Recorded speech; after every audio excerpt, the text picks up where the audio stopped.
म्हणजे अशा प्रकारचा हा प्रकार म्हणजे अशा प्रकारची ही घटना घडलेली आहे। यामागचा उद्देश हेच होता, मला हे 2-3 दिवसापासून माहित होतं।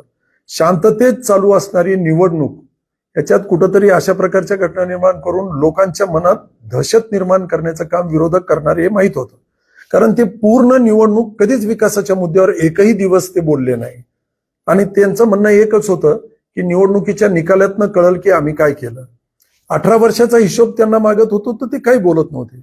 आणि 1 वर्ष विजय आमदार झाल्यानंतर जे काही विकास कामं गेवराई शहरात केले, मला कुणीच हिशोब मागत नव्हतं, मला कुणी काही म्हणतही नव्हतं की हे काम कसं केलंय, का हे काम ते काम, त्याच्यावर बोलत नव्हते। साधारण एका वेळेस 70-72 मिनिटं भाषण करूनही 159 वेळेस माझंच नाव घेत होते ते फक्त।